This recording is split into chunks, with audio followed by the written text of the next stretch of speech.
اب اس کے بعد پھر کچھ ضمناً کچھ مسائل یہاں پر ذکر ہو رہے ہیں. وَيُبَاحُ لِلذَّكَرِ مِنَ الْفِضَّةِ الْخَاتَمُ وَلَوْ زَادَ عَلَى مِثْقَالٍ.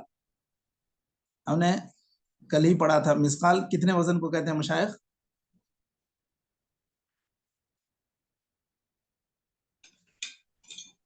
4.25.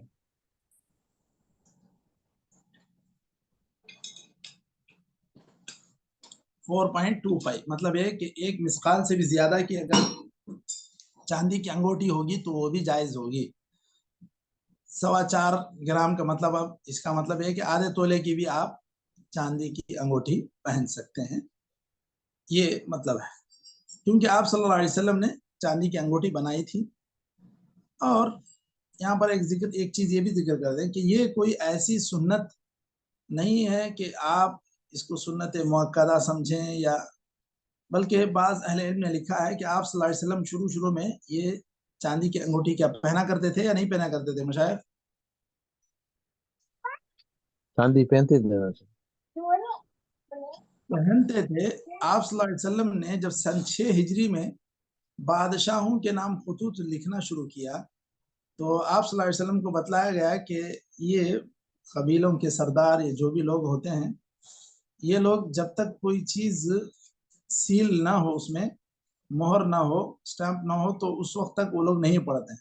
تو آپ صلی اللہ علیہ وسلم نے مناسب سمجھا کہ مجھے بھی یہ چیز اسٹامپ بنا لینا چاہیے. تو آپ صلی اللہ علیہ وسلم نے اپنی مہر بنوائی، اور وہ سیدھے انگوٹھی ہی میں تھی، نقش تھی. انگوٹھی میں لکھا تھا کیا؟ اوپر لکھا تھا اللہ، اس کے نیچے رسول، اس کے نیچے محمد. مطلب نیچے سے لائن اوپر جا رہی، محمد رسول اللہ، ایسا اس کا مطلب تھا. تو یہ مقصد تھا آپ صلی اللہ علیہ وسلم کے چاندی کی انگوٹھی بنانے کا. تو آپ صلی اللہ علیہ وسلم اس مصلحت کے لیے اپنے پیپر میں یا اپنے خطوط میں اسٹامپ کرنے کے لیے آپ نے وہ چاندی کی انگوٹھی بنوائی، اس کے اندر اس طرح لکھوایا. اگر دیکھا جائے اس سے پہلے تو پھر آپ صلی اللہ علیہ وسلم وہ چیزیں استعمال نہیں کرتے تھے. تو اگر کوئی استعمال کرتے ہیں تو بہتر ہے، نہیں استعمال کرتے ہیں تو کوئی مسئلہ نہیں ہے. تو اس کو علماء جو ہے سنن العادات میں شمار کرتے ہیں. اس کے بعد وَجَعْلُهُ بِخِنْصَرِ يَسَارٍ أَفْضَلُ. اب پہنے گا تو کہاں پہنے گا آدمی؟ یہ کہہ رہے ہیں خنصر،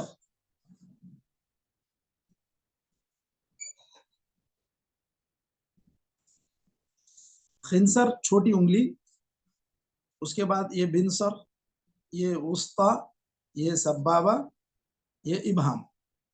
تو یہ 5 انگلیوں کے نام ہیں. تو خنصر یسار افضل کا مطلب یہ اس چھوٹی آخر کی ہم لوگ کیا کری انگلی کہتے ہیں، تو اس انگلی میں پہننا مرد کے لیے افضل ہے، یہ کہہ رہے ہیں.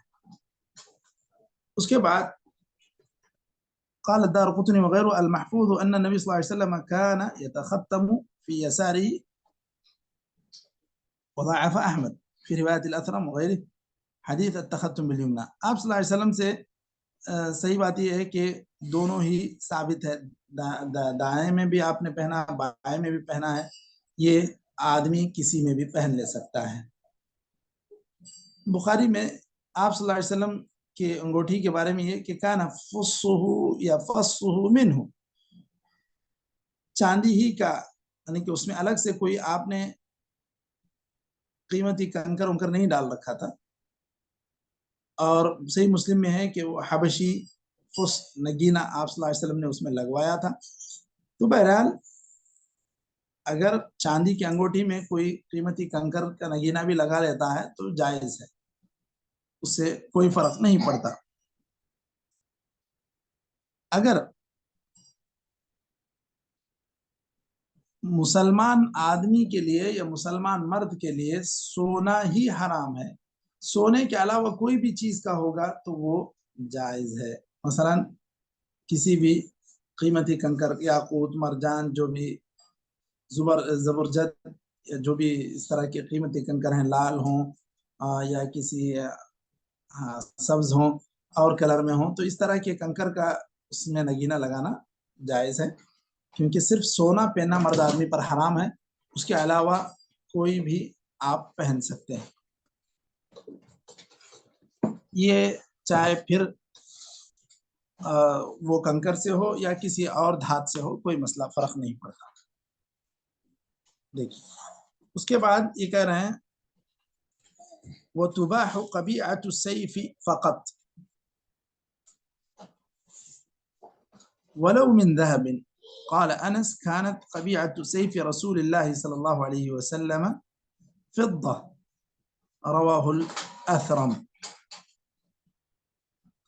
یہ مٹھ جو ہوتا ہے اس کے آخر میں اور اس کو پکڑنے کے لیے مضبوطی کے لیے اس میں اگر کوئی چاندی کا استعمال کرنا چاہے تو استعمال کر سکتا ہے، سونے کا ہو یا چاندی کا ہو.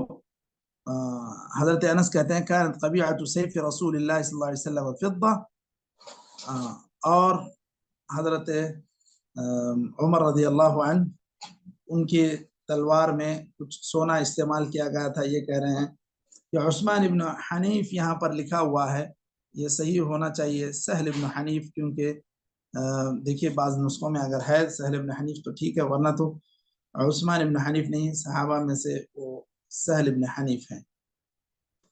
كان في سيفه مسمار من ذهب،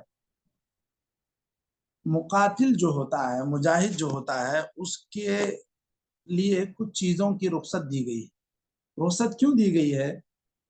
تاکہ کفار پر ایک رعب بیٹھے مسلمان کا، مقاتل کا، مجاہد کا.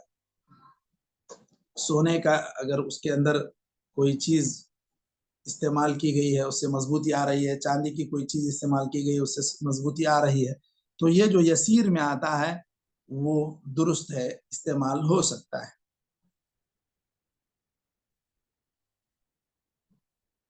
وکان، اس کے بعد دیکھیے کان فی سیفی مسمار من ذهب، مسمار کہتے ہیں کیل، سہل بن حنیف کے اس میں. وحلیۃ المنطقہ وہی ما یشد به الوسط.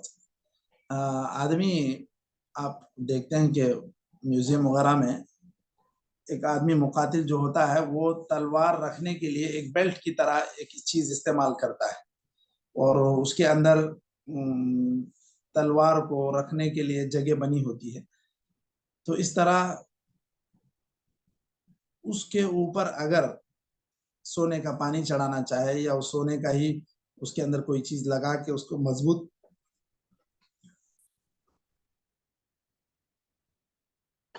بنانا چاہے تو یہ درست ہے، کیا جا سکتا ہے. کیوں؟ اس لیے کہ صحابہ کرام یہ جو بیلٹ ہوتا تھا یا جو تلوار وغیرہ رکھنے کے لیے جو چیز استعمال ہوتی تھی، کمر پہ باندھی جاتی تھی، اس کو چاندی سے بنواتے تھے. تو چاندی کا یہ بیلٹ کی طرح ایک ہوا کرتا تھا جس کے اندر تلوار لگی رہتی تھی. تو یہ آدمی اگر اس طرح کی کوئی چیز بنواتا ہے،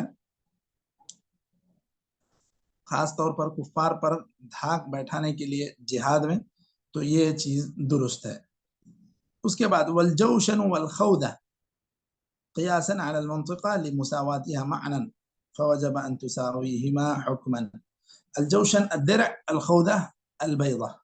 جوشن کہتے ہیں پورا وہ جو جنگی لباس ہوتا ہے، کیا کہتے ہیں، جس میں تانت وغیرہ لگے ہوئے ہوتے ہیں، لوہے کا ایک جیکٹ کی طرح بنا رہتا ہے، وہ استعمال کیا جاتا ہے تاکہ تلوار وغیرہ کا وار سینے پر نہ ہونے پائے.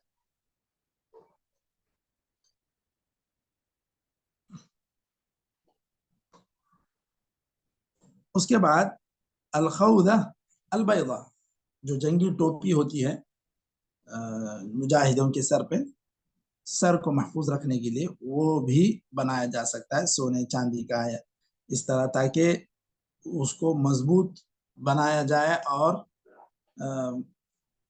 ایک دھاک بیٹھے کفار پر.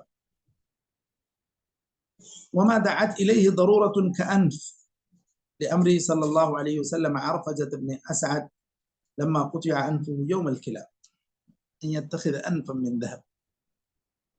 اب بعض مصلحت کے طور پر کوئی چیز بنوائی جاتی ہے، مثلا ایک صحابی کی ناک پر وار ہوا تھا جنگ میں، تو ناک ان کو بنانے کی ضرورت پڑ گئی، تو انہوں نے سونے کی بنانے کے لیے آپ صلی اللہ علیہ وسلم نے کہا، سونے کی بنوائی۔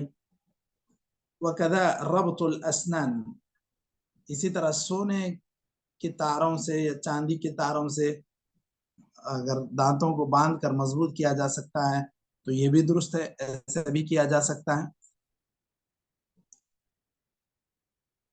روى الأثر عن موسى بن طلحة والمغيرة بن شعبة أنهم شدوا أسنانهم بالذهب، یہ بات صحابہ سے یہاں پر منقول ہے کہ انہوں نے اپنے دانتوں کے لیے سونے کو استعمال کیا۔ ہاں یہ بھی ہے کہ مسئلہ اگر کوئی آدمی سونے کا ہی دانت استعمال کرنا چاہے اور سونے کی دانت اس کے لیے زیادہ مناسب رہتے ہیں تو پھر استعمال کر سکتا ہے۔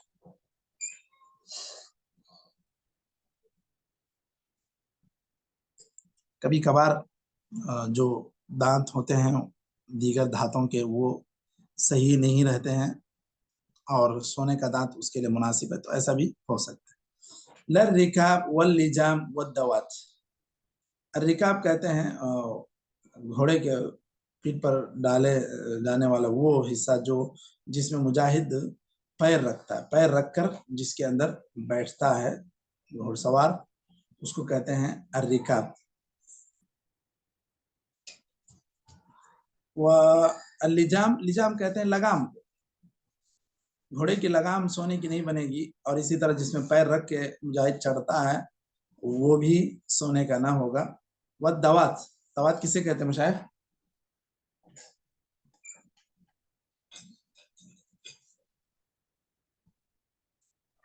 انک پوٹ، کیا انک پوٹ؟ کیا ہے؟ انک ڈالنے کا کیا؟ ایوہ انک ڈالنے کا جو باٹل ہوتا ہے، کوئی سونے کا وہ بنانا چاہے تو وہ بنا نہیں سکتا کیونکہ یہ ساری چیزیں خارج وہ مقصد سے ہٹی ہوئی ہیں۔ وہ جس طرح برتن وغیرہ استعمال کرنا منع ہے، اسی طرح یہ ساری چیزیں بھی اس سونے سے بنانا منع ہے، یہ کہہ رہے ہیں۔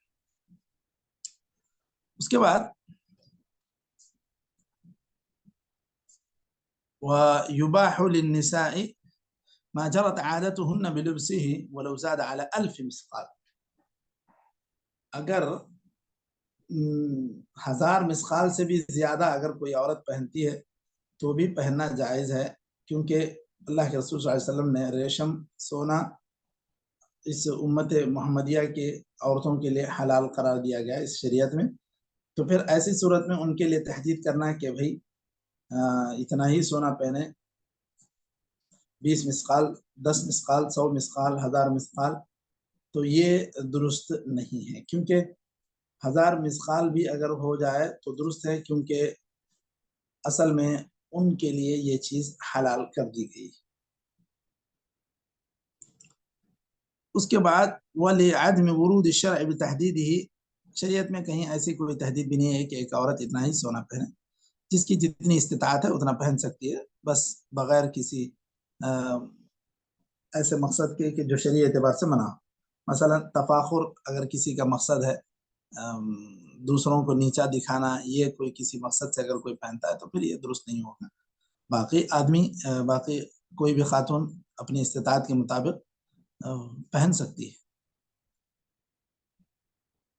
وَلِلرَّجُلِ وَالْمَرْأَةِ التَّحَلِّي بِالْجَوْهَرِ وَالْيَاقُوتِ وَالزَّبَرْجَدِ لِعَدْمِ النَّهْيِ عَنْهُ، آدمی عورت دونوں ہی موتی یا کیا کہتے ہیں ہم قیمتی کنکر میں یاقوت جو لال کلر کا ہو اس کو کہتے ہیں یاقوت، اور زبرجد یہ جو سبز رنگ کا جو کنکر ہو اس کو کہتے ہیں زبرجد۔ یہ سب قیمتی کنکر ہیں، الاحجار الکریمہ میں آتے ہیں یہ ساری چیزیں، تو یہ دونوں ہی پہن سکتے ہیں، مرد ہو یا عورت ہو دونوں ہی پہن سکتے ہیں۔ وَكَرِهَ تَخَتُّمُهُمَا بِالْحَدِيدِ وَالنَّحَاسِ وَالرَّصَاصِ، کون سا کلر بولے سے؟ جی الزبرجد جو ہے گرین کلر کا ہوتا ہے، اچھا جی جی۔ اور الیاقوت یہ لال کلر کا عموماً، یہ سب دونوں ہی الاحجار الکریمہ میں شمار ہوتے ہیں،